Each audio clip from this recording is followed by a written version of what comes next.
Here. Hey guys, it's Marco here. Today I have a story I wanted to tell you guys.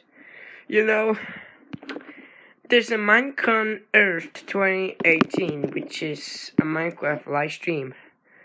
You know, they bring something really newer. They make some new, like they make something new, like new village, new items, new stuffs, blah blah blah. You know, remember I watched the Nintendo Direct? You know, at the ending, there's a newcomer. It was Isabel. You know, I live stream on Twitch. You know exactly this. Cool. And we can take a quick look. Oh shit.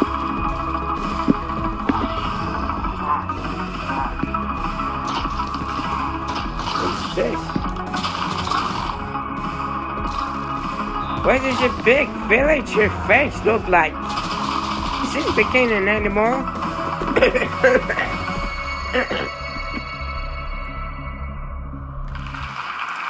That was great.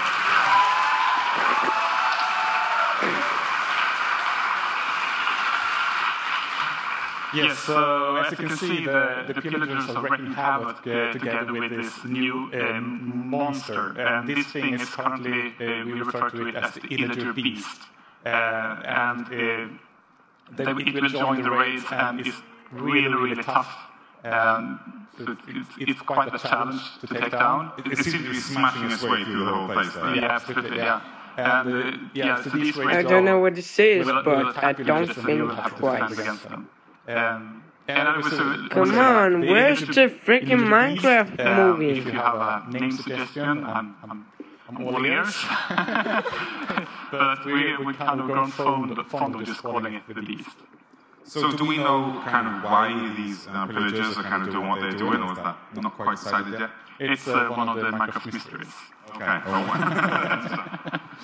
I also noticed, the eagle eye in the videos might have noticed, that they were wielding something that looked kind of powerful as well. What was that in their hands? It was a crossbow. Crossbows? Mm-hmm. So tell me a little bit about the crossbow. Is that replacing the bow, or? No. They are kind of well balanced. So the crossbow is really powerful. It deals more damage, and the arrows goes further, but it takes longer to load.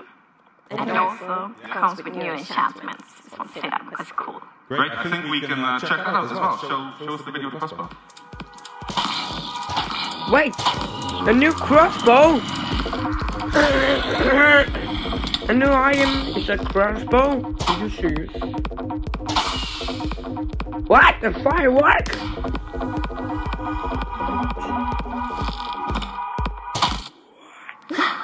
Very cool.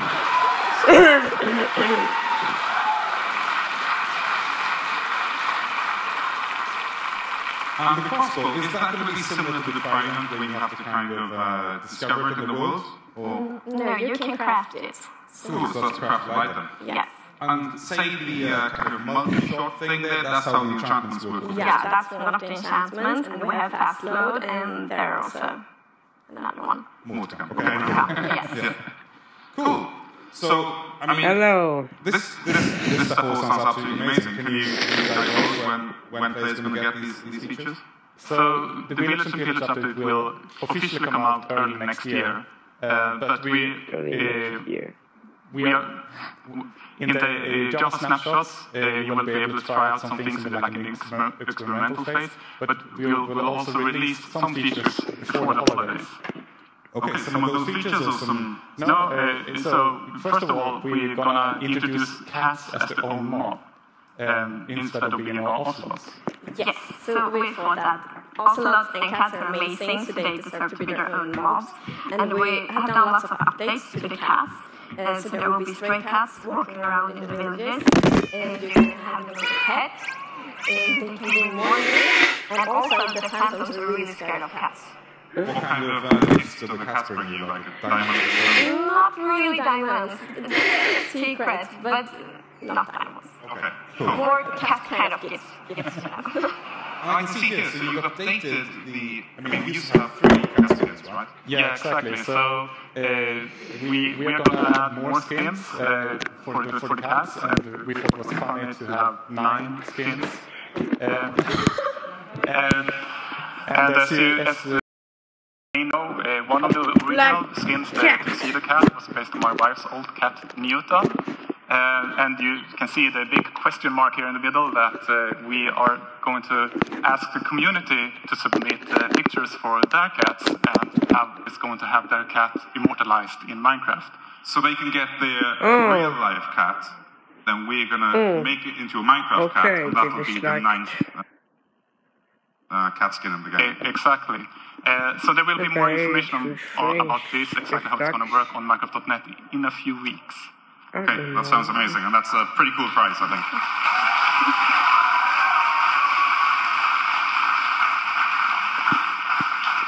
So we're getting cats before the cat update before holiday. Not the official name, by the way, but there we go. Is there anything else coming along with those? Yes, we're adding scaffolding. Scaffolding, one of the longest requested features, I think. Yeah, absolutely. I remember already back in Minecraft Las Vegas, which was also 7 years ago, during the Minecraft Q&A, people requested scaffolding. So yeah, it took a little while, but finally. 7 years, it's fine. So how will the scaffolding work? Yeah, I mean, the purpose is, of course, to make it easier to build, so we maybe not need all the weird dirt constructions to build anymore. So, for example, it will be really fast to climb up, and if you remove the bottom part of the scaffolding column, everything will break. Why too many dislikes? I don't know, because That sounds great. So it's giving players just the dislikes opportunities to make or quicker, the Fortnite fans. Kind of get to the good stuff quicker. Yes. It's cool. And what's it going to be made out of? How do I craft scaffolding? They are made of bamboo. Ah, so a new item, a new block in the game. Yeah, and it's a new bamboo, so there will be like bamboo forests and stuff like spams. that. And whoa, what happened?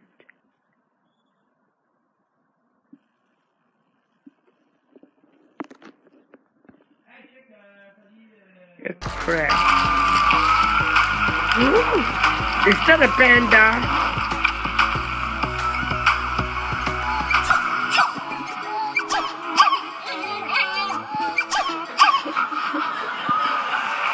Adorable. My God, pandas! It's so adorable. So I think that's pretty obvious that we're bringing pandas to the game. Agnes, tell me a bit about those. I mean. Yeah. Do not put too much emojis, that it happens to this application to crash. The players to connect to their pandas. So we thought that if we add like different personalities or traits to them, you will feel like your panda is more unique. So we did that as well. So in the video you saw like there was a panda with red eyes. That's an aggressive panda. You should not hurt an aggressive panda. You shouldn't hurt any kind of panda. You shouldn't hurt any kind of panda. Of course not. But don't hurt pandas. But the aggressive one will probably be upset about it. And what other kind of traits can the pandas have? They can be, for example, lazy. Why are they asking Steve from Minecraft for Smash Brothers? Yeah, I heard rumors. Even knows it's a Microsoft character. Or maybe Bento Kazoo is a Microsoft character. That sounds amazing. I mean, what made you think to include pandas in the first place? So when we have we essentially have like creative workshops when we try to list what we want to include in the next update.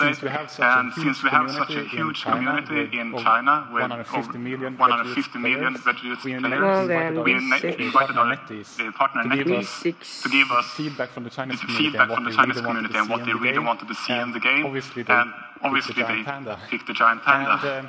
And we sent our sound engineer Samuel to China to record the actual sounds from the actual pandas. And we actually have a little. We documented that trip. We documented that trip. So let's take a look at that. Absolutely.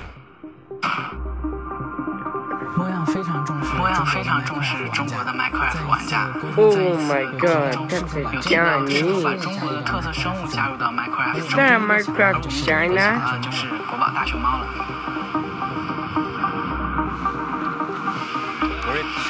We're at Chimelong Safari Park in Guangzhou, China, and we're here to record the sounds for the panda. Because the pandas are so protected in the wild and they're endangered, so this is the closest we get to their natural environment. 还有呢，它吃东西的时候，它比如像跟我们饲养员要那个食物，就像竹笋啊、苹果那个，它想要吃到那个精致料就等于它就会有一种黏人的感觉，就黏着你，然后一直也是这样叫的。What I think is interesting about pandas is that people think they are very, very quiet, but they have a variety of sounds. They have panting, bleating, and sort of squeaking. So I'd like to capture all of them and incorporate them in the game, of course. 我的世界中国版上线以来受到了众多玩家的支持，而大熊猫是中国的国宝。我相信大熊猫的加入可以为中国玩家带来更多的亲切感和趣味，也能够让全世界的 Minecraft 的玩家和我们一起与美丽的、可爱的国宝进行互动，也一同享受探索世界的乐趣。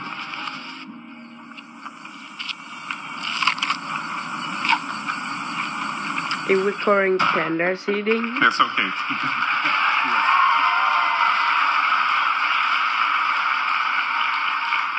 I'd really like to be able to speak panda like that guy in the middle of that video.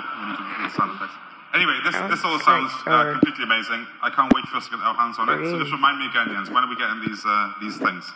So yes, Village and Pillage will be out early next year, and for the holiday update, we'll have the cats, pandas, bamboo, and scaffolding. And that'll be out even sooner. That's awesome. Yes. Okay. Why they are We've reached that point in the show now. I think you guys must be really excited to find out which biome the dislikes are Fortnite fans. Did I hear? Is anybody excited to find out which one it is?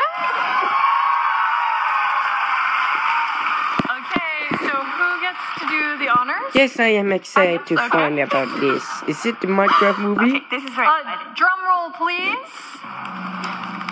Is this the Minecraft movie? Or is that part of the game? We have a winner, and the winner is Taiga! Taiga! Recording too much. Over there. Taiga. Yeah, we are. And Taiga wins. Super excited.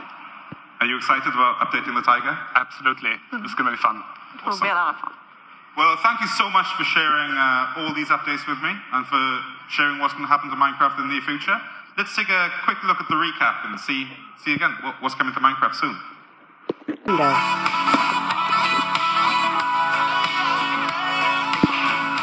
Young villages, a new crossbow,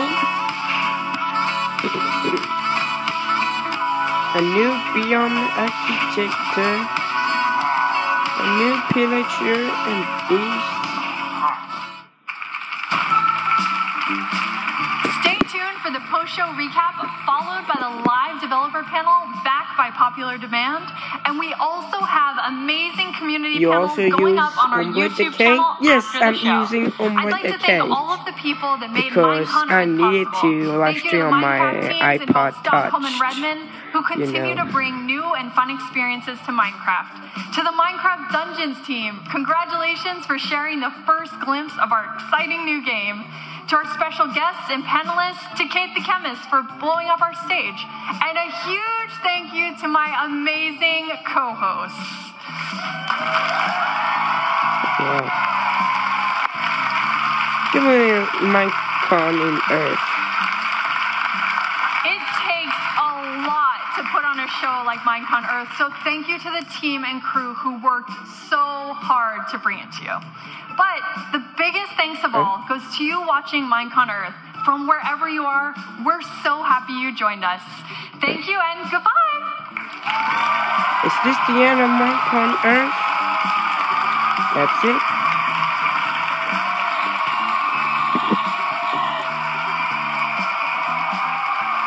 That's it?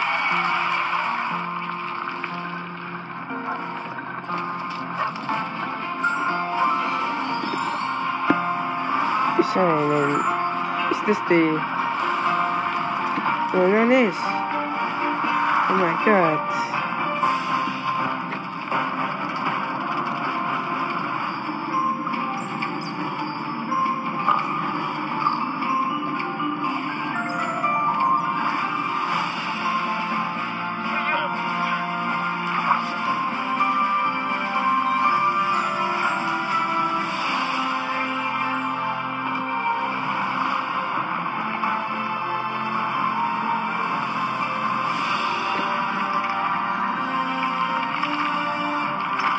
It looks like a Rubik's Cube.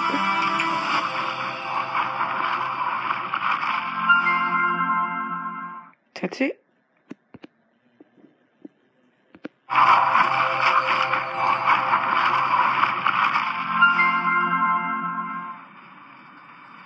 Welcome back to backstage here at Minecon.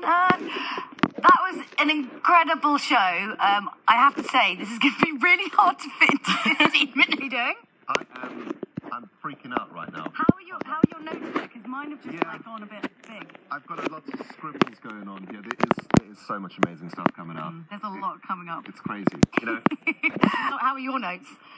My notes I try to remember. I've put them over there, so I'm trying to remember them up here. It's all right. We'll go through. Well, I don't even know if we can get through all of that. There's so much. It's crazy. We were kind of watching it together here in the backstage studio, and like every 3 minutes, you guys were like, "What?" Yeah. Yeah, we got a bit overexcited. Yeah. No, like it's good, but it was kind of like back-to-back announcements. So I suppose we should probably start off with what was your favourite one? What was the kind of biggest one that you saw that you think like, oh yeah, I'm totally down for that. That's totally my jam. Well, you know, 5 days ago, I was playing on the Hermitcraft server with my fellow hermits, Darkham77, and I were making a stock exchange. Of course. It's called 85. Wow. Putting a bikini on it. Standard. Right. Okay, I was with you at the exchange. Yeah. Now I'm here on a couch and I've just seen a giant land beast decimate a village. I mean, that has got my blood flowing. That looks awesome. That looks amazing. Yeah. Yeah. Terrifying. I'm scared of that. But the crossbows, like, I'm so excited for the crossbows and like the multi-shot. And what time is it? There were some exciting little squeaks and yelps that came out when they both saw the crossbow. There's been some strange noises all around. Yeah. Frankly, over the entire show. Okay, so we've got that, but I mean, okay, I'm going to have to look at my notes because there's so much going on here. So, okay, let's start off with the biggest announcement. So, Minecraft Dungeons. Oh. Wow, that looks super fun. Yeah. Mind blown. Is that the new game? I love the fact that it is looks this class-based, Minecraft 2? Like a magician Minecraft Dungeon is a new game? Is this Minecraft Dungeon? Is the Minecraft 2? I mean, I'm a big RPG fan, a big Diablo franchise Or just fan, a new mini game or new get to be a update? wizard or a soldier of some kind in Minecraft, get to go into scary dungeons and slay some seriously scary beasts. I'm a little bit overexcited about this one. I can see that the couch is moderately vibrating underneath you as you talk about it. Let's be honest. Yes. Oh God. So let's also talk about we had some like amazing game shows in the actual show as well. I thought they were brilliant. This year was so good. Loving the slime.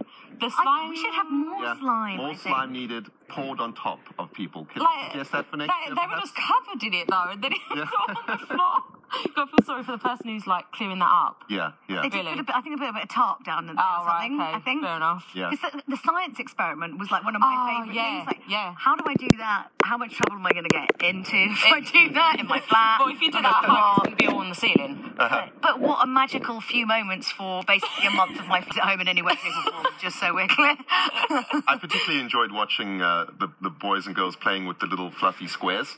Oh yeah. The pixel stuff. I mean, trying to make a house in 3D in under a minute, kind of tricky. You know, that was quite hilarious. Yeah. I would have just made the recipes in Minecraft. You know. Yeah. But, you know. There's something about suddenly bringing it into the real world where you spend all your time in Minecraft. You're like, wait, how do I? How do I do that? This? I mean, I know how to do it in Minecraft. Yeah. This feels very different. I have a question about the particular.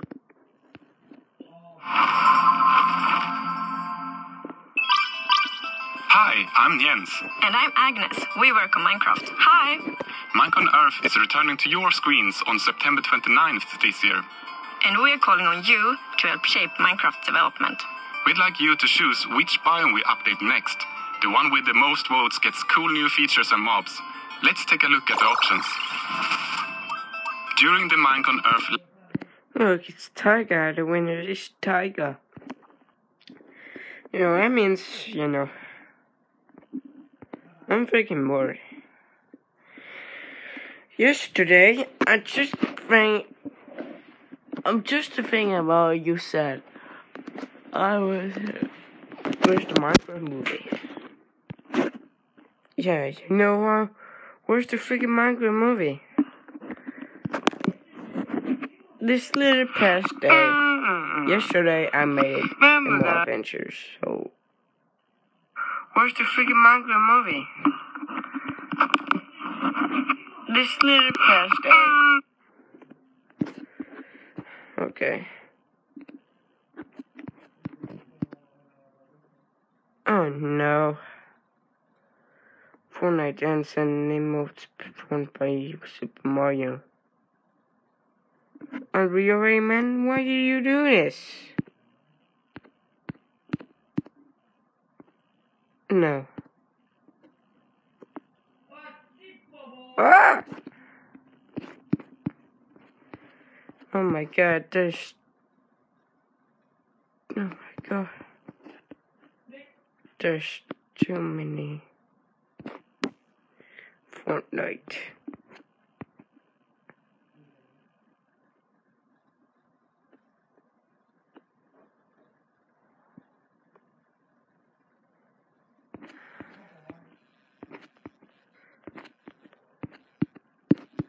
What the hell? Pause it. Stop it, pause it, you perverts. Mommy dies in Tomodachi life.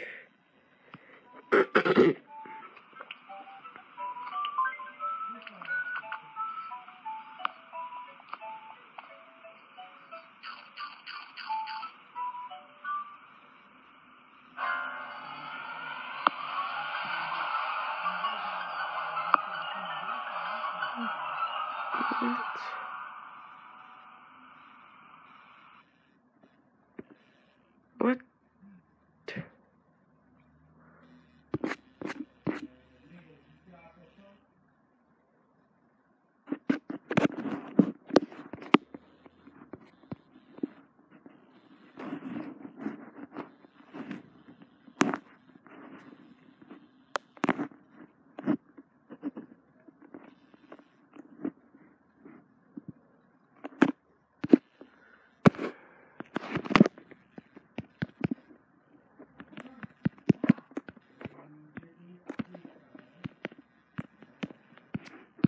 Oh no.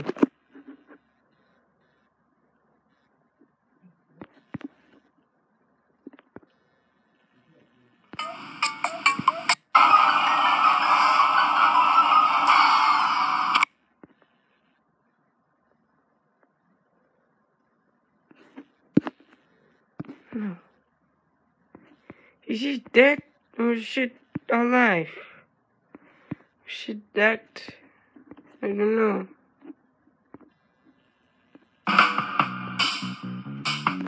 Oh no, shit, that's worst.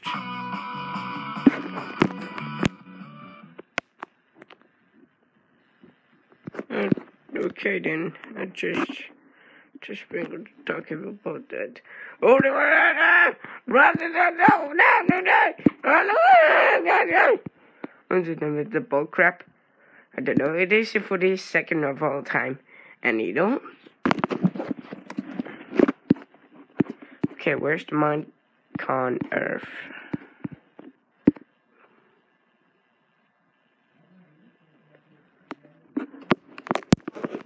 I mean, we got bits and pieces. I mean, I wrote a lot of notes, but now it's like quite illegible. Is it all just like scribbling it down? Like my writing? Is it all just pandas? Oh my god, surprise pandas! Let's be honest, it's pandas. I mean, come on. They sneeze and they have a particle effect when they sneeze. That was so sneaky, just chucking it in them. It's like, oh, blah, blah, blah. About dungeons, okay, that's plenty. Yeah. Oh, one more thing. Pandas. Yes. Yeah, sneezing pandas. That on their back rolling around with babies running around. But it wasn't just that they put in pandas. There was like oh my a god, whole why video is montage that? afterwards. Like, and by the way, 6 months ago, Okay, we flew to China. Those are like, how long have they 840 kept that people secret dislike for? And yours nobody knew. Like, or none of Fortnite us had any fans. clue. They are so good at keeping They're so good at it. So good at it. I mean, what do you guys think of dungeons? We were just chatting about that. Yeah. What do you think? I think that could be a really fun experience. It's like still, I do a lot of tutorial videos, and so I see Frontline that You're in the people, trenches. yeah, I'm in the trenches. It's like people love Minecraft. Yeah. Sometimes they just want an experience. They Cape don't comment want to have to doesn't work. install a map, get the right add-on, What if- add the what texture if pack. That's why servers were so popular. Damn. But I think that this can be another grand Where experience is for people who Minecraft love Steve Minecraft. for They love Smash? the characters. What they love happened the story, soon? they love the God setting, damn. They love, I don't know exactly we didn't get to see a lot. And once again, I have only seen what everyone else saw on stream. Yeah. I have no idea if there's like a mining ability, like can you mine in dungeons? I'm not sure. That guy is the worst. Is great. Love it. I What would think you say I for each think of you you hate is the one thing you're Tiger. going to take away and make No, I into don't like it. like the Yes, you basic are. thing out of No. this kind of update? Yes. No. I think I just Yes. want a lazy panda Fine. sitting in the corner. Pandas. Yeah, because they have the different personalities, What if didn't it- they? And I what want if the lazy I one just say sitting there. Minecraft? Well, you don't want a red eye one. No, not the red. That sounds a lot stressful. Yeah, if you accidentally Movie? hit you're stuffed. And let's be honest, we're all going to accidentally Yeah. at some point. Yeah. Well, I mean, at the top of my list here. Movie? You do have You one. haven't. We made a list.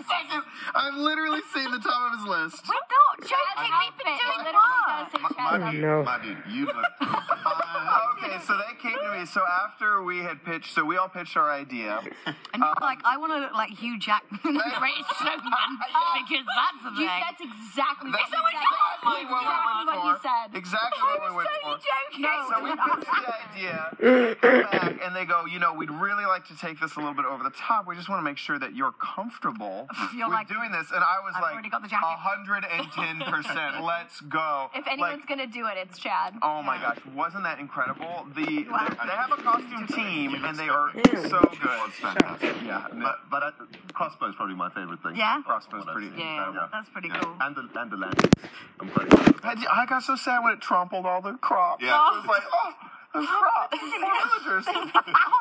Yeah, adorable. I mean, And the could you actually pick something that's going to be in Minecraft as opposed to the fact you just got like a really cool outfit that you get to take home? I mean, that is great that you can wear that in your house. But I really think that this is the smallest, itty-bittiest update. Okay. But the cats, how they're giving cats a lot more skins. We were arguing about And we backstage. are- 9 lives, 9 skins. Except there's a 10th that someone in the community Yeah. can get their cat as.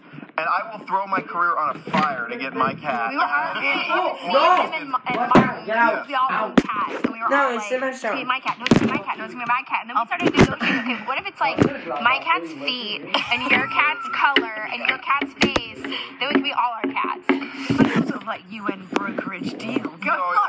Reveal envelope that said, what it was going to Chad's be. cat. And I was over the Waffles the cat. As the This is 10th Minecraft, cat goes not to- Smash like, something's gone wrong. Yeah. So that would be, I think that's going to be really exciting, but you're not allowed to win. You guys can't. For Jelly. Yeah. I don't think that's. Is this because you have a cat? Is this already been I on live the in stream? a flat in London. Not Smash Bros. Dang it. Sad.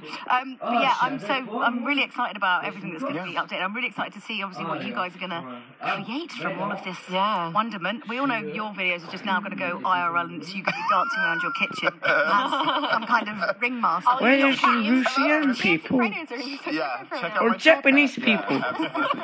You weirdly look Because a bit they English love as well. Minecraft. You're like, I'm glad. Russian You discovered a new people persona loves today. English. Yeah, it's You're just gonna a have to change ringmaster. your- All the time, with those pants and boots. Those boots were something else. We But talked yeah. about in rehearsals too how he put the boots on and he like even walked like differently. He was like Strutted around. He was like had this very like fluid like, and now I'm gonna walk to the bathroom. And like it was very like it was great. It was a whole personality change. Suddenly, that's obviously the you were supposed to become. Yeah, exactly.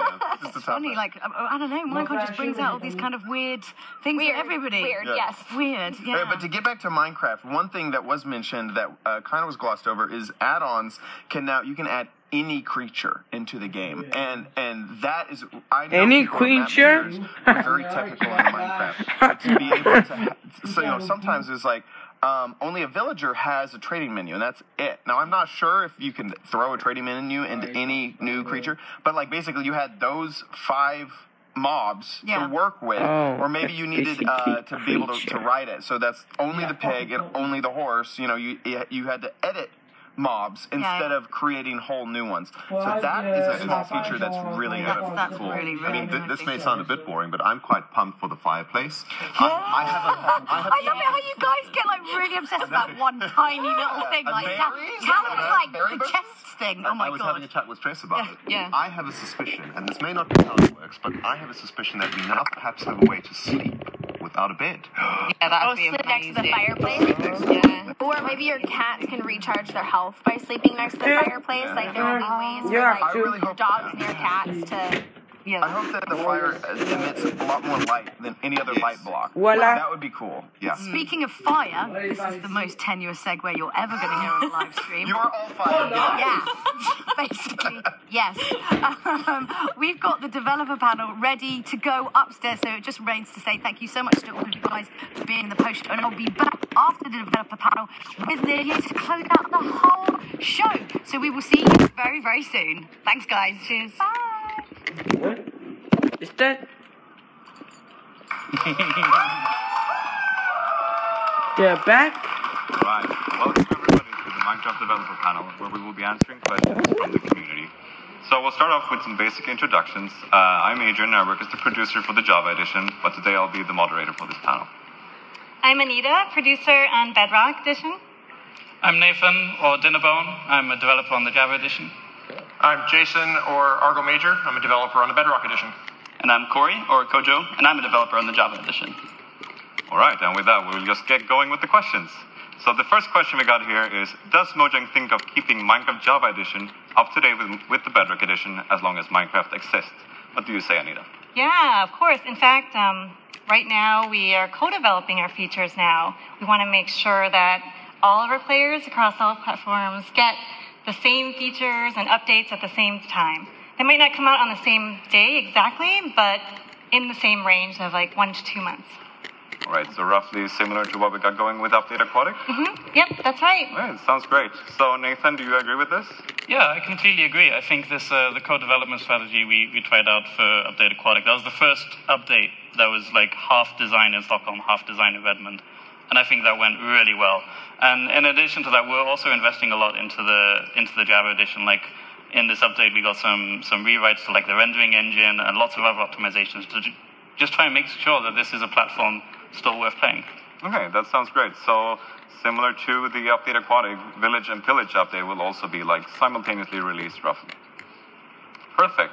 So let's move on to the next question. This one is from our China community.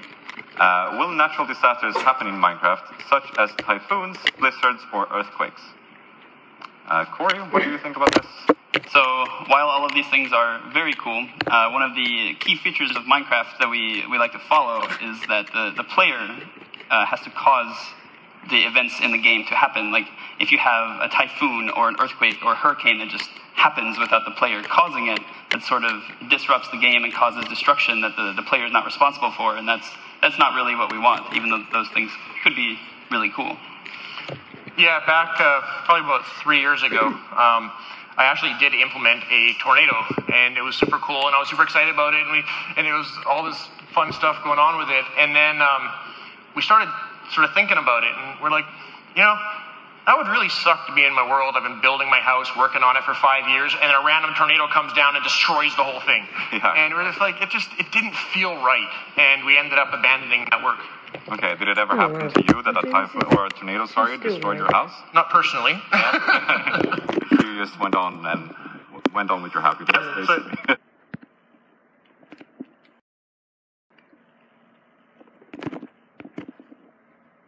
Still alive.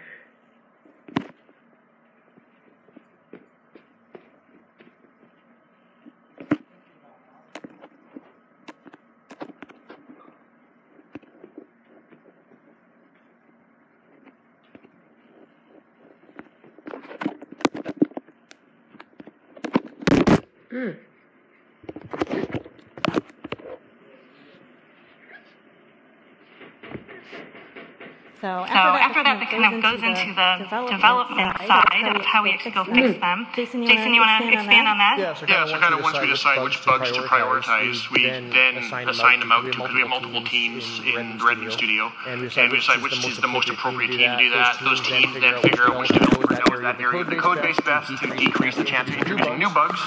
Once those come in, then we try to repro it. Sometimes we have troubles with some of the test team. They try to repro the bug for us. Sometimes we actually will anyone hitting this bug? If you do, can you please send us your level? And for the really hard to reproduce ones. And once they get fixes, then they go back into the main line, and we'll eventually ship in the next update. Okay, so when you get a bug from the community, would you say the most important thing is basically having repro steps? Oh, definitely. Yeah.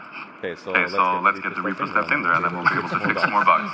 We'll fix way more bugs if we get repro steps. Corey, would you like to talk about how we fix bugs in the Java edition? Sure. Community that helps us collect bugs, and that's you all. And then we have this group of volunteers that help us take all the bugs that the community posts on our bug tracker, sort of similar to Bedrock has. And they help prioritize them, help us decide, they send those over to Adrian and the developers on our team, and then Adrian helps prioritize them, and then helps the developers on the team decide which bugs we're going to fix first. Okay, that sounds great. With the question is, will there ever be brown mushrooms? Or mushrooms is what I'm saying.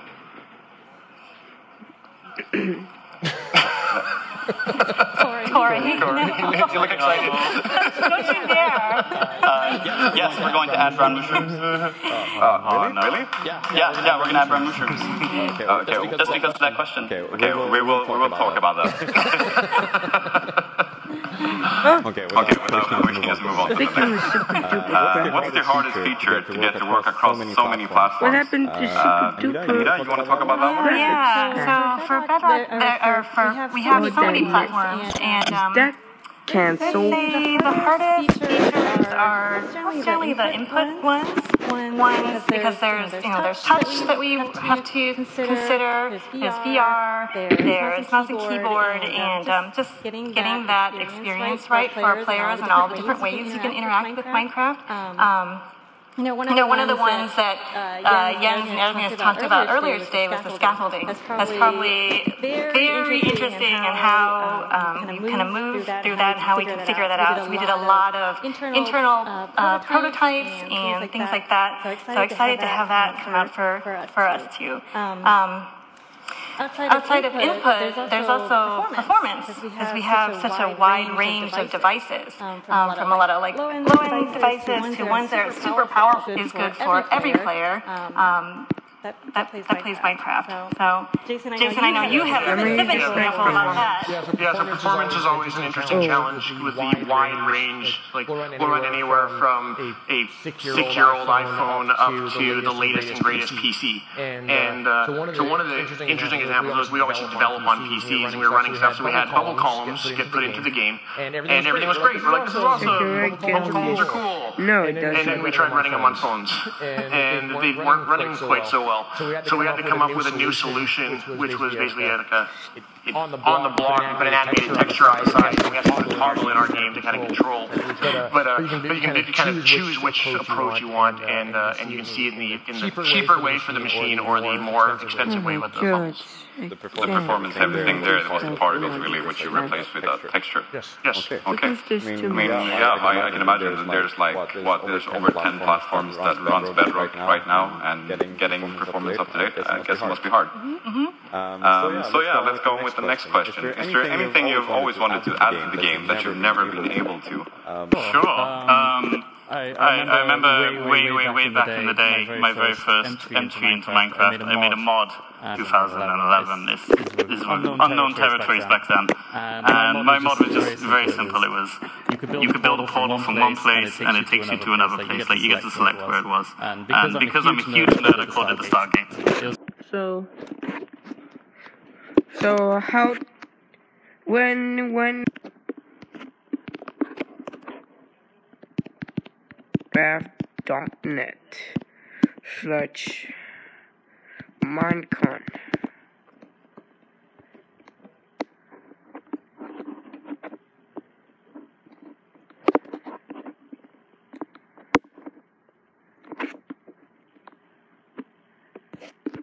How exactly to be scheduled? Broadcast begins. Pre-show. Bank on Earth show. Food show. Minecraft developer panel.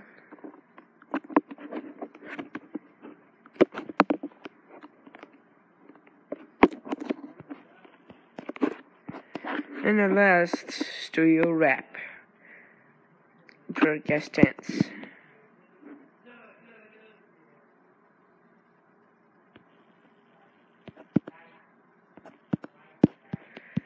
Yeah. You can watch on phones, tablets, PC, Mac, TV, console, and your video game console.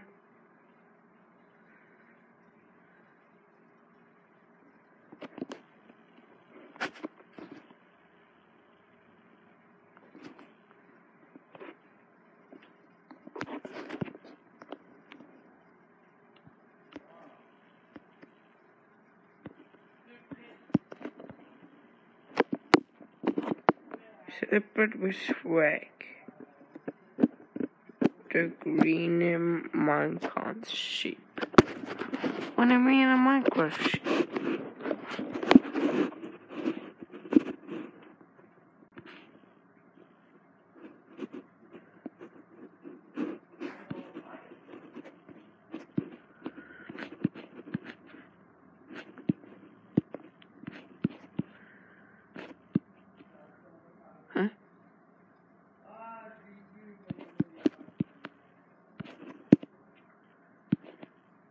What's this?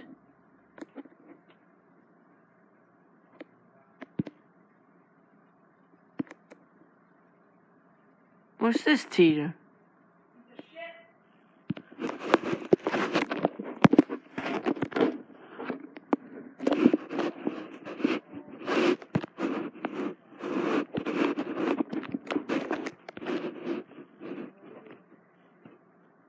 Is this a Minecraft movie?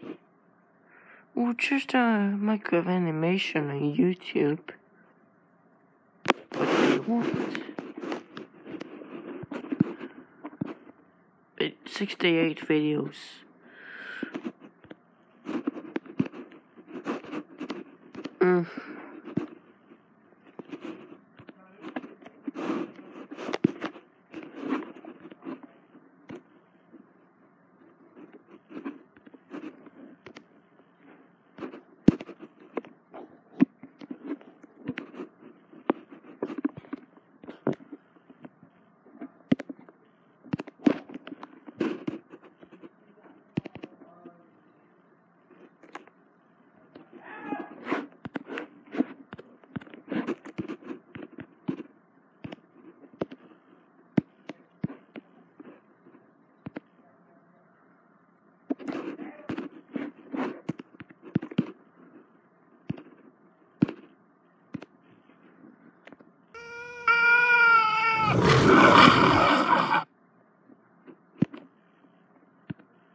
If we're going with the next question, will there be an in-game lore or story at some point in Minecraft? Corey? What do you say? What do you say? So that's a very interesting question because one of the things that makes Minecraft so awesome is that it's sort of your game to tell the story that you want to tell. I mean, you saw the videos at the beginning of the event. I'm sure you've all watched YouTube videos and played your own games maybe for years and years and years. And the game sort of tells the story that you want it to tell. People create stories using using resource packs, so many different ways to create different stories in the game, and we like that the player is the one that can tell their own story. And Maybe you have more to add there. Whenever we develop features for the game, we do kind of have a story in our heads. We're like, why would this possibly be placed here? And so we do try to come up with like our own stories. I'm pretty sure every developer has their own like ideas on it, but we try to be kind of consistent. But the reason why we don't tell anyone any of these is because they change constantly. We'll add something new, and we're like, oh, this actually would make a lot of sense if this and this also happened. So we usually do have some kind of like lore in our head, but it's definitely not something we're gonna like just make. That is not the story of the game. It really is just the story that you want to play. And I've been plotting the secret story of the brown mushroom for 7 years now. Okay, perfect. Thanks for sharing. So we're going with the next question. It's why we don't release updates every week or every 2 weeks. Anita, you want to talk about the Bedrock side of things? Sure. So for Bedrock, because we have so many platforms to support, each of them have different rules for their certification, how long certain ones take. Some of them are faster than others, and we want to make sure that we release those all the same day on Bedrock. We don't have a magic button that just says go, and then it goes out to all of our players. So that takes some time to do, and every week or 2 weeks is too fast for us. But we're getting there in terms of how we can optimize how fast we can get out updates. Jason, do you have anything to add to that? Yeah, one of the other challenges is just there's a release out. There's the builds running through, like giving the testers enough time to bash on the build to make sure that we didn't introduce anything that breaks the game and stuff like that. And that takes a lot of time. So we want to make sure that because of things like going through the stores and that, we have enough turnaround time. We want to make sure that what we put in there is the best quality we can. So if we were doing releases every week or every 2 weeks or something like that, we would spend all our time doing that, and we wouldn't get to do all the cool stuff that we got to see earlier in Minecon. I see. It's much the same on Java Edition as well. We kind of have, like, if the more frequently you post out the updates, the less can be in an update, because there's just so much overhead from the update. But we actually do release usually multiple times a week on Java Edition, but those are for snapshots. And so those are a way to, like, if you accept the risk of a really, really unstable and buggy game, so we may not have yet have got to the point where we can fix all the issues with the new things we have, then you can play stuff quite soon. Okay. Some snapshots prove our point about they need more testing time. Yeah, but they've been a fantastic tool for us, because we kind of design things as we go whenever the snapshot starts. So we'll add a feature, and then we put it out there, and people get to play it, and then within like hours, we'll have all this great feedback from people. It's like, it's just difficult, and then we can just like fix it for the very next day and push out an update. So it is really useful to be able to push out updates this fast, but it just was very, very difficult. It also ties into the bugs, like the question earlier about fixing bugs. It really, really helps us find bugs in the game and fix them. People can report those bugs so quickly, so we know what's going on in the game, and we don't let bugs sit for. There's also the story aspect too. So like we could trickle out little things here and there, but then sometimes together, like we was meant to have like X, Y, and Z feature together to be more fun for the players too. Yeah, I guess it was some features wouldn't make sense without the other, really. Yeah, all right. The snapshots, I wasn't really expecting this on Aquatic, but we actually got tons of information for the Bedrock team from the Java snapshots, because it was kind of like we were actually looking at all the feedback as well, and some of the features we had actually implemented first, and they actually went out in a Java snapshot, so we're actually seeing things about the drowned and stuff like that, and I'm like, oh yeah, that's a good point about the drowned. I should probably go change that in our version, and stuff like that, which was super awesome to get that feedback. Yeah, that was great. Which we never could have gotten with the Bedrock process. Yeah, I mean, we appreciate any feedback we get, so I mean, keep on going with that. Okay, let's try and move on to the next question. So the next question is, are there plans to make Minecraft more than just a video game? Nathan, you want to speak about that one? I would say it already is. So, okay, it is still just a video game, but I'd like to mention we just announced Dungeons earlier, which is amazing. I'm so excited for that. And, we've got other video games, so we have story mode, and then there's a movie coming out, and we got so many books. I think at this point, Minecraft is just kind of, it's cheesy to say lifestyle, but that is basically what it is. It is just a thing, and so many people experience it in whatever ways they want to experience it. So I would say we passed the video game point a long time ago. Yeah, I can agree with that. Jason, do you have anything to add to that? Or do you 100% agree with that. I couldn't have said it better. All right, let's try the next question then. So when will Bedrock get MBT-related commands? And for people who doesn't know what MBT-related commands is, could you explain it? Sure. So MBT is the name of like the internal data structure that the game uses. It's basically like the save file format.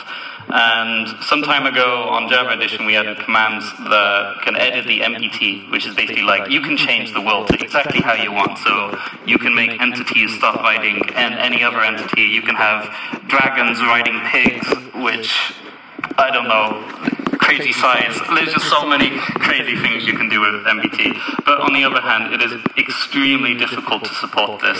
It's been the source of countless bugs in the game, and every time we release a new update, we just kind of have to consider, oh, we can't really change the internal stuff that we never expected people to be touching, because we'll break so much stuff.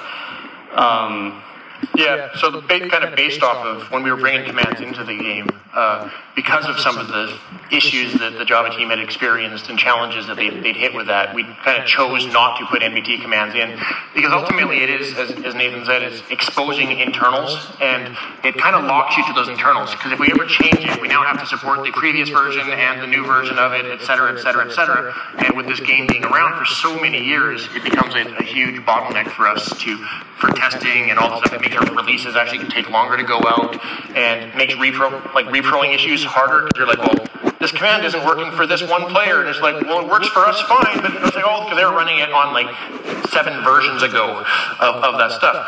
So the kind of stance we've been taking on the Bedrock Edition is that we want to enable the same types of things, but not by exposing externals. So some of this through add-ons. We would love to try to get a little more of the stuff we have in add-ons tied into commands a little more tighter and stuff like that. And we're still talking through a lot of ways to do that. But definitely the goal is to allow the same types of things, just in a more supportable way. I think that's a very good idea as well. These kind of things should have like functionality that we can actually go out of our way to support, rather than just kind of hoping it works. Yep. Okay, so we'll get a similar solution, or that works in the same way that MBT does, but without exposing MBT. Correct. All right. Okay, with that, I think we can move on to the next question. This one is more on the fun side. So why do creepers explode when they come near you? I feel like you've answered this before, Nathan. Yeah, I have. Isn't it obvious? So they just really want a hug. And people are just like just kind of come up to you and they're just like, can I have a hug? And then, well, you know, it's just too much for them. It really is. And especially because some players try to attack them first. Can you imagine? They're so cuddly. I just want a hug. But Nathan, they don't have arms. That's why they want a hug. I see. They've never had a hug before. It looks so nice. I can definitely agree with that. Okay, let's go with the next question then. So what was the most difficult feature to add to Minecraft? I think we all have our own personal experience. So Corey, maybe you want to start on this one? Yeah, so I haven't been on the team for too long, but in the next update, the Village and Pillage update, in the video you probably saw if you were watching, had some the Pillagers and the Beast, and they were roaming as a squad together towards a village. So the most difficult feature that I've worked on so far is getting them to be a cohesive unit and going together to pillage. Okay, so you're saying like basically the AI of the raids is the most difficult thing. Yeah, exactly. Yeah. Balancing the raids, making it so they don't just immediately destroy you and everything that you've loved. But it looks like fun. It does. Yeah. It'll be fun. It'll be challenging. It'll be fun. Sounds great. What about you, Jason? Probably for me, the most challenging has been actually doing the add-on stuff, and it was mostly because to achieve the add-ons, we basically had to take all the gameplay code and completely restructure it and write a lot of things from scratch. But at the same time, we didn't want to change the behaviors. Like everyone, they expect creepers to work a very specific way. They expect skeletons to work a very specific way. So we had to try to, even though we were changing everything, we wanted it to feel the same and then expose all that there. And then now we've kind of had I won't quite say a maintenance nightmare, but we're getting into that realm of kind of what we talked about with NBT earlier. Is like now we have to make sure we're doing everything we can to not break people who've built add-ons on top of this stuff. So every time we're changing things, we're going, okay, well, what how could this change something? If someone was relying on a specific behavior, how could that affect them? And we try to write up conversion code to say, okay, well, it was working this way, but now it needs to work this way. So we have to kind of always be thinking about that stuff. Okay, so like the backwards compatibility is a key factor here. All right. Nathan, what about you? There are so many things over so many years. Yep. It is really hard to pinpoint like the defining thing. I remember there's been so many bugs that I've spent literally months on, and I just gave up. Still nice. But I think I'm going to go with my classic answer. I'm a nerd. I've just been talking about portals. For me, the thing that I've been trying to perfect of math than I ever expected to go into. So this is why you gave up on your Stargate idea? Yeah, basically, yes. One day I'll have them working the way I want. You can do it, Nathan. I believe in you. There's just like so many things. Like if you go in one side, which side do you come out of? Because there's no front and back. Yeah, it's crazy. Portals are a pain. Yeah, I can. I believe in you. There's just like so many things. Like if you go in one side, which side do you come out of? Because there's no front and back. Yeah. One, but in having a shared identity across all the platforms that we support. So how do we show that to players that you're playing with on different platforms, and making sure that's consistent and that you get to understand what identity you have and be whoever you want to be. Okay, so you're trying to get like the same experience wherever you are, really. Okay. With that, we can move on to the next question. I think it's very similar to the one we just answered. Where does the creeper's fear of cats come from? Jason, maybe you have an idea about this? I think we all have our own theories. I personally think that they are allergic to cats, and they're trying to not sneeze. Okay. Yeah, I can see that. Nathan, you? It's a very good question. We've wondered this ourselves as on the developer team. It just kind of happened. Nobody really knew how. We sent like a great team of investigators to try and kind of figure it out. And they decided where can we get the answer to this? So they just built this beautiful house, and they invited a creeper inside. They just kind of locked the door. And they went in and they just went, "Hey, creeper, why are you so afraid of cats?" Unfortunately, he was put on the spot. It was too much pressure. He exploded. The results are negative. We're still working on it. Okay, yeah, I can see that happen.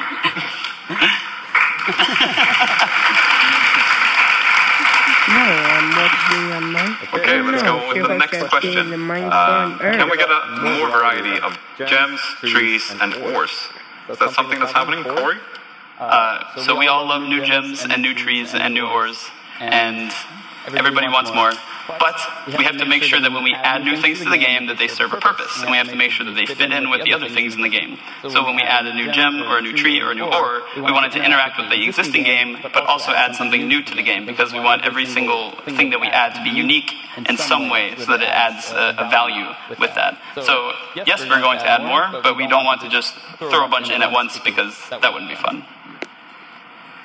I think it is very important that whenever we add something, it does have like so many different purposes. And I think if we just release one update that just had like, we've got 10 new type of things, but they don't really do anything, I think we're all going to be very sad. Yeah, the trick is always to make sure that there's new gameplay that comes out of these things. Absolutely. There should be a reason for it. Like, it should feel like it's really bringing something very useful to the game. Yeah. So you just don't add something randomly that doesn't have any purpose, really. Just we add an ore and it should do something, is what you're saying. I mean, we break that rule all the time, so I'm not going to say that is the golden rule, but we try to stick to that. Like, and especially when you consider, like, especially with ores, you've got like you got all the tiers up from like stone is not really an ore, but all the way up to diamond. But you can get diamond really fast in this game. So if we added a whole bunch of other tiers, they're just useless. Like for weapons and armor, tools, you're just going to go to whatever the best. They need to really have their own like shining purpose to have some reason to use those over whatever the best is. Do you have any idea of any ores you want to add yourself? All right. He's gonna. Not really. I think we're. No, I can't think of anything that. Okay. I remember I once shot down an ore though. Like when I first joined the team, we had Ruby was an ore, but I was colorblind, and it was impossible to tell the difference between that and redstone. And so now we got emeralds. Yeah, I can see that being a problem, definitely. Okay, so I think that clears up on how we think about ores and gems in general. So the next question here is, will you ever add more redstone components? Anita, what do you say about that? Yeah, definitely. You all agree? Any idea of what these redstone components could possibly be? Any recent ideas? Or we have a lot of crazy ideas that just pop up now and again. It's hard to find. So there's two parts of this. There's really something that is built for redstone. It's like, you know, a new circuit or something like that. And then the other half is just like something that can interact with redstone in some kind of way. I'm not promising this, but I know one thing we talked about, just like a couple of us talked about on the side, was an idea of a target block, where if you just shoot an arrow into it, it'll give off a signal based on how much there was. And it just sounded like so much fun. On your backlog now. Oh no. This sounds like a cool idea, but what would I use it for in game if I were to use it? Like, can you think of anything like top of your head? I think you can do a lot of things with that. Like, you could have just like a practice range where you have to be this good to get into a building, or you could use it in custom maps. I don't know. It's definitely not something we're going to add right now. It's just like a crazy idea that we have. And I know we have a lot of similar ideas. Yeah, I was just thinking right now, like if you tied the power signal to, like if it looked like an actual target and you tied it to how close you were to the center, you could actually have things like you need to hit it right in the center to open a door or something like that, because that would be the highest power output and things like that. So there's just definitely some cool stuff that could be done. Yeah, I can see that creating a lot of cool adventure maps, really. Yeah. But Jason, you've been around for a very long time on the gameplay team as well. Have you ever thought of any redstone components? Mostly I try to modify existing ones. Like I'll admit, redstone is a bit of so I always want like sticky redstone or be able to put like dust underwater or something like that, but those are all just crazy ideas. Sometimes you never know. That's just my experience here. We do try to think, like whenever we add a new block and it seems like it could have any possible connection to redstone, like maybe you could turn it on and off. We do try to think of new things to add, but I don't think we've so far just thought of like specifically this is useful for redstone.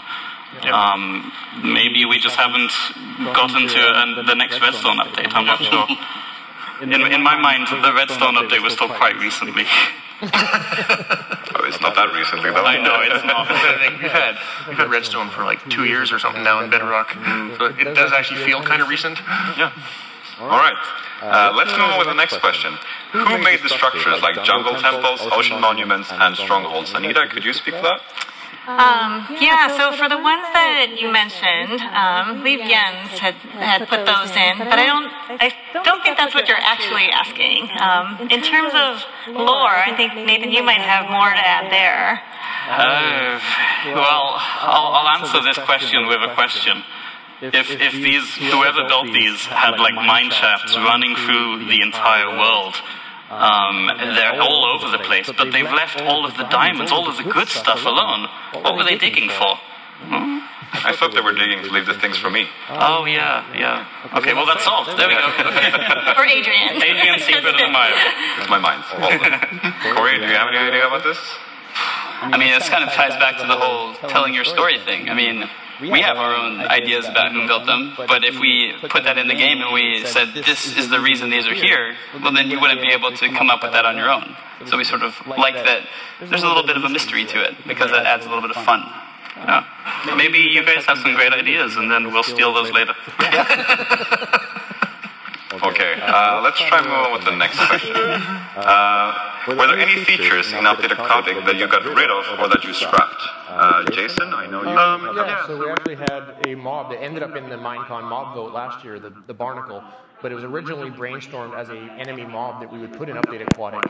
So it was the one, if you don't remember, it had kind of a shell that would open up and a big tentacle came out, would grab you and pull you underwater until you suffocated, which I loved, but maybe a little too dark. So we were brainstorming it and got going, well, this one is interesting, but we weren't totally sure about it. So in this case, we chose to put it in the Minecon vote and just see how the community reacted.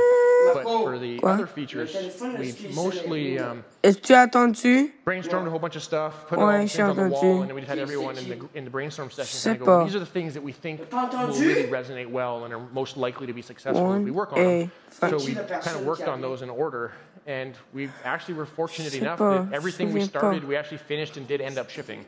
Usually doesn't work that way, but for Aquatic it did. So there was supposed to be one scary mob, but it didn't go, and it's all your fault. We did have the drowned. I think it's very good, actually, whenever things do get cut. I mean, it's unfortunate if we spend like a month, 2 months trying to make this really cool feature. Tornadoes. and then we have to get rid of it. But I think ultimately it's a good thing for the game. We don't want to add anything that isn't fun. We don't want to add anything that doesn't feel Minecrafty. And we always try to cut those like at the beginning. Like I know there was a shopping list, there was a gigantic list for the update Aquatic. It was just like, what if we had this? What if we had this? And then after a few meetings, we kind of got rid of a lot of things before we even tried prototyping them. But I do think that it's a very good thing as a studio to be able to say, we did put effort into this, and then we found out that it didn't quite work. But maybe we can use the lessons we learned from this to make something even better later. But if you've already started prototyping a feature and you've been going at it maybe for like a couple of weeks, and then you end up needing to scrap it because it doesn't really work out, how do you feel about that? I'm okay with it. Because ultimately, we want to have a fun game experience. And if something is detracting from that, it doesn't make sense to put it in just to like make somebody happy that their work showed up in the game. Like all of us just want the best game experience we can possibly make. The flip side of this, though, is if you do make a feature and it actually goes out to the public, so let's say we announced it, or it even made it into a snapshot, or even a whole release, it is really hard to take that back. And that's why I think it's very important to cut it first. And it's very hard to take features away from people who want to take it. And it can be because all these features, we're still fairly small development studio. We put a lot of love, a lot of care into making all of these things. And when they don't make it in, that can be very sad. Then you're making the game much better. It's ultimately good, though. Yeah, it's part of experimenting, right? Like the failed fast idea. Hey, let's try this out. Let's make sure we nail the fun part. It's not there. Let's go and tackle the ones that the other ideas that we had. I think fortunately we've gotten to a point where reasonably good. It actually kind of where the brainstorming phase kind of that's probably not going to work. Or this will work, but it'll have these problems. We'll have to go figure out. Maybe it's not worth trying to solve those problems right now. And then some of them just we put on the back burner. Maybe in a future update we'll revisit that topic again. Corey, do you have any experience with this yet? Well, there are a lot of features that I would like to add. Being new to the team, I sort of came in on day one and was like, okay, I'm going to add this. And I started just working on them at work, working on them in my free time. And then I sort of realized that you can't just get everything into the game because, like I answered earlier, you have to make sure it fits in with everything else. So yeah, it's sort of part of the game where you can work on something and it can get taken away. At the same time, sometimes you do work on something and it doesn't get taken away and it just ends up fitting really well. And that's nice too. Great answer. Thanks. Great answer. Thanks. So the next question we got here is where physically is the end? Is it in space? Is it underground? Is it in another dimension? Nathan? Part of me really wants to just go into a Beastie Boys another dimension. It is a completely different dimension. I know a lot of people think the Never is underground, like deep underground. No, that's also another dimension. That's where you've got the weird like 8 times portal aspect going on there. It's just like another plane of reality that happens exactly over the overworld and the Never. And that's why there could also be lots of other possible dimensions one day. Because they're not physically anywhere, they're just like layered over the top of each other. That's cool. So what you're saying here is that we could possibly get other dimensions? One day. This sounds great. Okay, let's go with the next question. The next question is, will there be new characters other than Steve and Alex?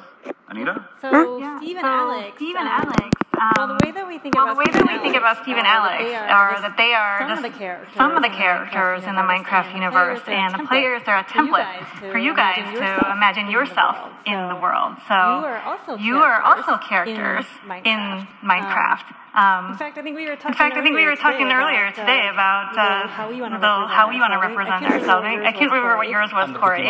I'm the Cookie Monster. That's right. I like silly ones. There's like the hot dog or like the little gas. But I also like the Norse, some of the Norse stuff as well. Greek mythology for me. You're a Greek mythology guy. Yeah. That's cool. Sounds cool. Vacation in the Argonauts. I'm just me, upside down, as usual. It's weird being right side up for this. It's very disorienting. I can imagine. We'll go to Australia next time. Yes, that's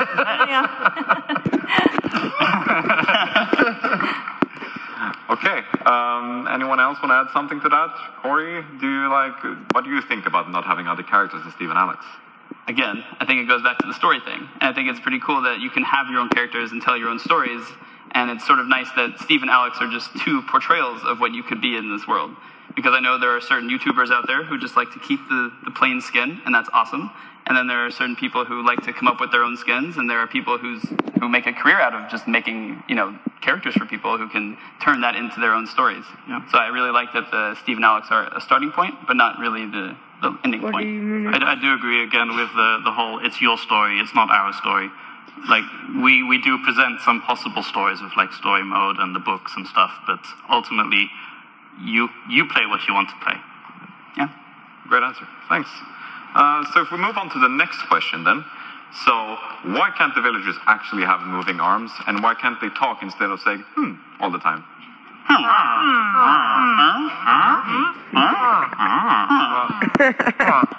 Thanks. We cleared this up now. So next question. With the overworld and the nether, will heaven or paradise join Minecraft in the future? Nathan? Maybe. Like I said before, we have room for other dimensions if we want to, because they're not underground, they're not up in the sky. It just kind of falls back to we're still not very happy with the current dimensions. The end got a lot of love recently. We're adding lots of things to the overworld right now. The Nether also got some love some time ago, but still not really happy with where they are. So I think before we start adding even more places where there's no real big reason to go to them, we should still focus on the three current dimensions and just make sure we're very happy with those before we start adding even more stuff, more places. Do you agree, Corey? I agree completely, and I think what you were mentioning about wanting to give the dimensions we have some more love is great.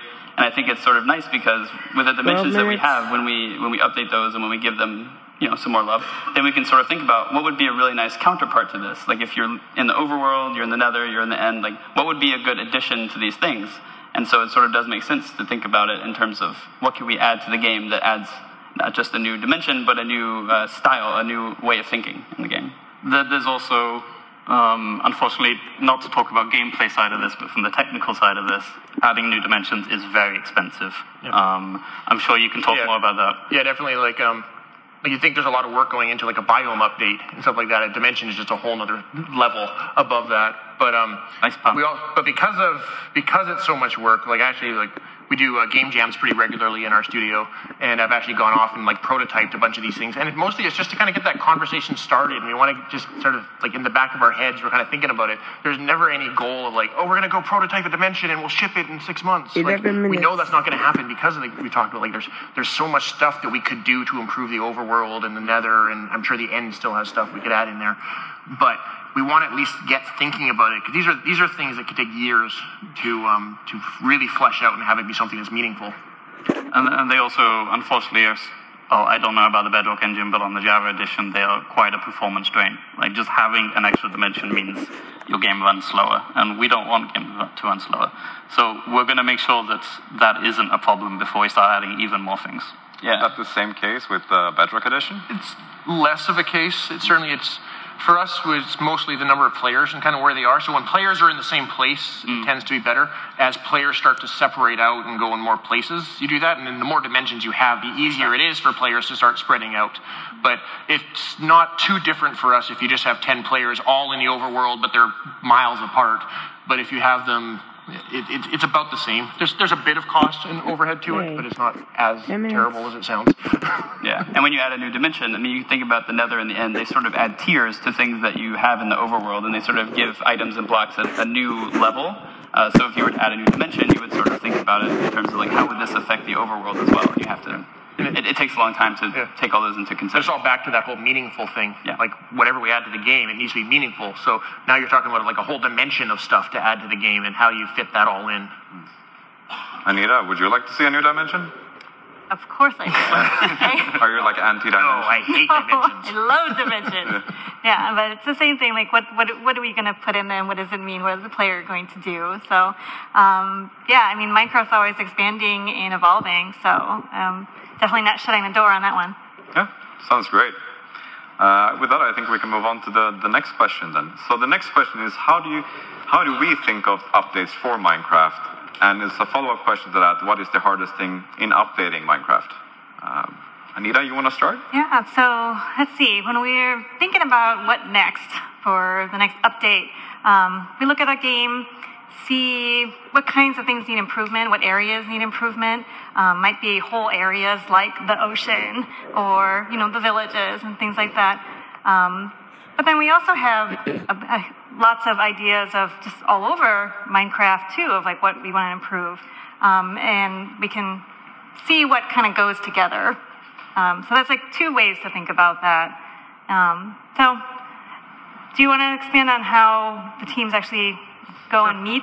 Yeah, so like you mentioned about we have all these kind of separate ideas. So another place we get a lot of ideas from, obviously, is the community. Like the number of features in the game that have come from Reddit comments is kind of hilarious. But once we kind of decide on a theme, we basically just get everyone into a room and we start brainstorming all these ideas, and then the teams kind of agree like which stuff. I kind of talked about this a little bit with Aquatic, but we kind of agree these are the things that we think are going to resonate really well, and work on that, and then we kind of split the work between the two teams and start implementing, prototyping everything, and then we actually give both teams look at what the other teams are doing, give a lot of feedback on there, and everything. Like I think of one cool example of that is the coral. It was initially implemented in the Redmond studio. When the Stockholm team saw it, they actually had all this like we had a completely different vision for what coral would look like, and all this. Oh my God! Went through the work and we're like, coral's way better now. Like it was a huge improvement to it, and it's really easy when you're working on stuff to just be kind of what I think is going to be, and then you see people with some fresh perspective look on it, and it can make a huge difference. And as far as actually like thinking of which update, like what is the theme of the updates, that's usually just what do we think needs the most like love in the game. So recently we had like the oceans, and the oceans were just a giant, half of your world is literally nothing. And that felt so sad. So that was like, these really needed love. Well then.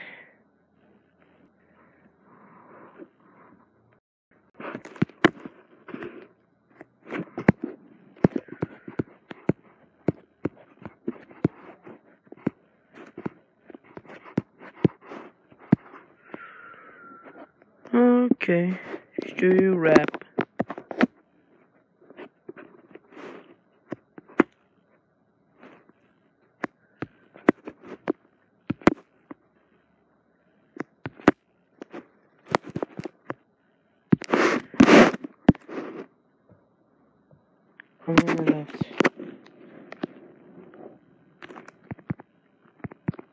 Remember our dream.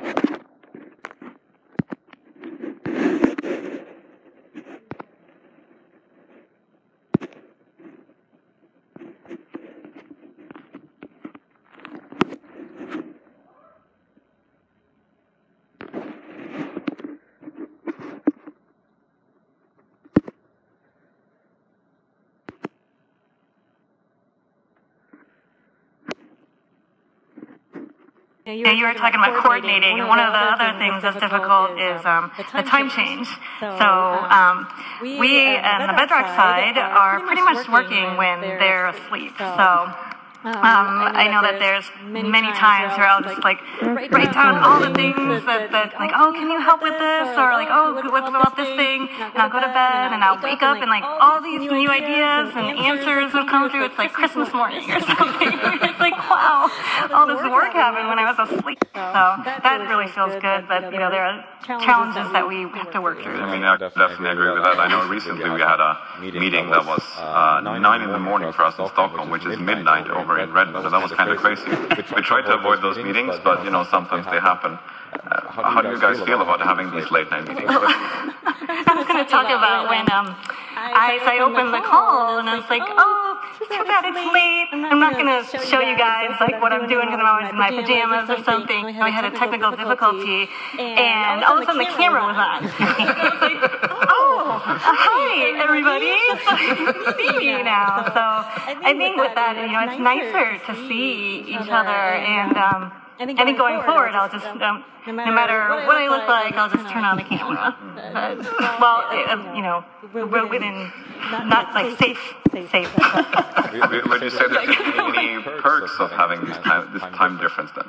The perks? Oh, yeah, I think so. Like with, you know, us. It almost feels like double speed sometimes, right? With the different time zones, and yeah.